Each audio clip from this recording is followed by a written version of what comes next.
சரி, இப்போ என்ன 1ஆம் தேதி இப்போ திரும்பி பிரைம் மினிஸ்டர் மீட்டிங்கில் போயிடுவாரா இல்லைன்னா திமுக வர போகிறாரா? உங்களோட கணிப்பு எப்படி இருக்கு? இல்லை, எங்களுடைய கணிப்பை பொறுத்த வரைக்கும் என்டிஏ கிடையாதுங்கிறது தான் எங்களுடைய கருத்து. அதுல இருந்து அவர் முதல்ல சொல்லிட்டு இருக்கீங்க என்டிஏ போக வேண்டாம்னு தான் சொல்றீங்க. இல்ல, அவர் லாஸ்ட் சான்ஸ் கூட சொல்லிட்டாருங்க. நான் என்ன கேட்குறேன், இப்போ அண்ணன் சொன்னது மாதிரி ஒரு நிறுவனர் இருக்கிறாரு, உயிரோடையே இருக்கிறார், ஐயா ராமதாஸ். அவர் தான் இந்த கட்சியை வளர்த்தார், இந்த கட்சிக்காக பாடுபட்டார். நம்ம எத்தனையோ போராட்டங்களா, எத்தனை மரங்களை வெட்டி நட்டு உடைச்சு போட்டு அந்த காலத்தில் ஒரு போராட்டத்தை பண்ணுனதெல்லாம் நம்ம கண்கூடால பார்த்துருக்கோம். வட மாவட்டங்கள்ல எல்லாம் நம்ம நிறைய விஷயங்களை பார்த்துருக்கோம். மக்களுக்காக அவர் எவ்வளவு பாடுபட்டாருன்னு தெரியும். இன்னைக்கு அவங்களோட சொந்த பையன் தான் பிரச்சனை, அவங்க அந்த கட்சியில இயக்கத்துல. ஆனா அவரே இல்லைன்னு சொல்றாங்க, அவருக்கே மாம்பழம் இல்லைங்கிறாங்க. பாஜக நினைச்சா என்ன வேணாலும் செய்யலாங்கிறது அதுவே முதல்ல ஒரு ஒரு பெரிய பிம்பமா பாஜக. நீங்க ஒண்ணுச்சு வைக்கணும்னா என்ன பண்ண, சின்னத்தை முடக்கிருங்க. அதுதான் நாங்க கேட்கிறோம். இங்க கட்சி பிளவுபட்டு இருக்கிறோம், கீழாமை நீதிமன்றத்தில் வழக்குகள் இருக்கு, 3-4 பிரிவா இருக்கிறோம். அப்போ இதே 89 தேர்தலில் ஜார்ஜேன்னு பிரிஞ்சிருக்கும் போது இதே காரணம் காட்டி வழக்குகள் நிலுவையில் உள்ளதால் நாங்க முடக்கிறோம் இருக்கீங்க. அதுக்கு என்ன பண்ணணும்னா, ஆர்கே நகர்ல இரட்டை மின் வழக்கு தொப்பிக்கும் எதனால நீங்க அந்த சின்னத்தை முடக்குனீங்கிறது ஒரு நீதிமன்ற இது இருக்குல்ல, தீர்ப்பு இருக்குல்ல, அந்த தீர்ப்பு பிரகாரம் நீங்க என்ன செய்யுங்க.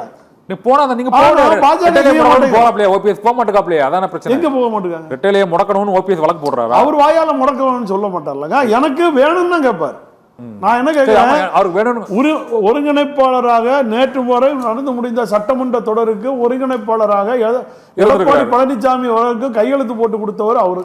ஆமா, அந்த மரியாதை நிமித்தமா அண்ணா புகழேந்தி என்ன சொல்றாருன்னா, இவர் ஒரு 10 கேண்டிடேட்டை நிப்பாட்டி பிஃபார்ம்ல ஒரு கையெழுத்து போட்டு கொடுத்தாதான் அந்த வழக்கே செல்லும். அது பண்ண மாட்டேங்கிறாரு போல்டா அப்படின்னு சொல்றது கரெக்ட் தான். எம்பி தேர்தலில் சொல்ல வரங்க, அந்த பாஜகன்னு ஒரு கபலகிரி கட்சி ஒண்ணு இருக்கு பாத்தீங்க, அடுத்தவன் முதுகுல ஏறியே பழக்கப்பட்டு ஒவ்வொரு மாநிலத்தில் வராங்களா அந்த பாஜக. அந்த பாஜக தமிழ்நாட்டில் கால் ஊன்றதுக்கு வெக்கம், சூடு, சொர்ணம், மானம் தான் கையில ஒண்ணுமே இல்லாம அடுத்தவன் முதுகுல ஏறணுங்கிறதுக்காக அதிமுக மேல ஏறுதுங்க. அதுதான் உண்மை. அதாவது டிடிவி தினகரன் தூக்கல தொங்க 420ங்கிறாரு, அவருடைய ஆளு தற்கொலை சொல்றாரு. இதெல்லாம் தொடச்சிக்கிட்டு பாஜக திருப்பி கூட்டிட்டு என்டிஏக்குள்ள வச்சு பண்றாங்கன்னா, இப்படி ஒரு அவமானப்பட்ட பாஜக தமிழ்நாட்டுக்கு தேவையா? இவங்களா ஊழல் இல்லாத அரசாங்கத்தை நிர்வாகத்த போறாங்க. இந்த பாஜக பக்கா ஊழலோட கட்சி தாங்க பாஜகங்கிறது. ஒரு கட்சியை அபகரிக்கும் போதே தெரியலையா?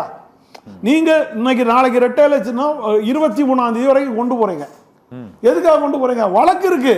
சின்னத்தை முடக்கிறேன்னு சொல்லுங்க, எல்லாரும் என்டிஏ கூட்டணி கீழே வாங்க. எடப்பாடி பழனிசாமியை கூட்டிட்டு 2026 கிடையாது, 29 கிடையாது, பாஜக சிறுபான்மையினர் கட்சிக்கு எதிரான கட்சின்னு பேசுற எடப்பாடி பழனிசாமியை கூட்டிட்டு ஒரே நாள் ஐடிசியில உட்கார்ந்து இருந்தீங்களே, அவர் வீட்டுல போய் விருந்து சாப்பிடுறீங்களா? உங்களுக்கு எல்லாம் வெக்கமா இல்ல? மோடி வரக்கூடாதுன்னு அவர் வேலை பார்த்தாரு, மோடி வரக்கூடாதுன்னு. அதே எடப்பாடி முதல்வர் ஆகுதுக்கு மாறங்கட்ட பாஜக வருது.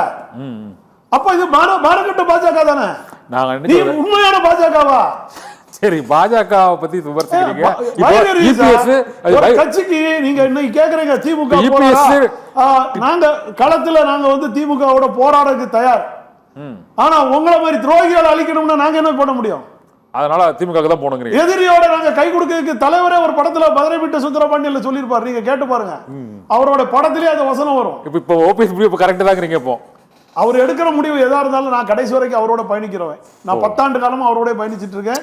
இந்த முதல் தர்ம யுத்தத்துல பிப்ரவரி 7ஆம் தேதியில அண்ணன் கூடாலே பயணிச்சவன். இன்னைக்கு நீங்க அங்க இருக்கிற ஒரு சில ஆட்கள்லயே நான் அவரோட பயணிச்ச ஆளா இருப்பேன்.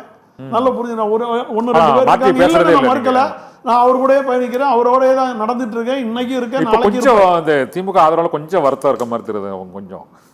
ஆனா எல்லாம் நான் தவறு சொல்லலனே, அது எல்லாருக்குமே இருக்கும், இல்லாம இருக்கும். இப்போ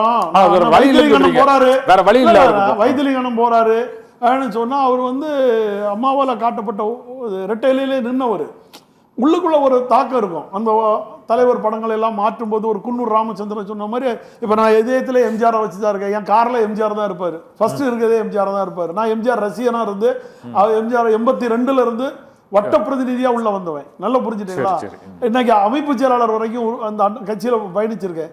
நாளைக்கு அண்ணன் என்ன முடிவு எடுக்காரோ அந்த இடத்துக்கு நான் போகும்போது இந்த 45 ஆண்டு கால கர்ணனோட கவச குண்டலத்தை அறுத்து எறிஞ்சு நாங்க போட்டுட்டு தான் வேதனையோட பயணிக்க போவோம். வேண்டிய கட்டாயத்துக்கு ஆளணும். ஏன்னா அண்ணன் போறாரு, அதனால நாங்க போக வேண்டிய கட்டாயத்துக்கு இல்ல, இப்ப வரும்போது அவரு கட்சியில அங்க என்ன நாங்க போறாரோ போறது ஆதரவு எங்க எடுக்க போறாரு. போனாலுமே நாங்க விசுவாசமா இருக்கிறார்கள், உழைக்கிறார்கள். இல்ல. நீங்க பாருங்க, சேகர் பாபு எடுத்துருங்க, செந்தில் பாலாஜி எடுத்துருங்க, இருக்கிற இடத்துல விசுவாசமா இருக்கிறவங்க.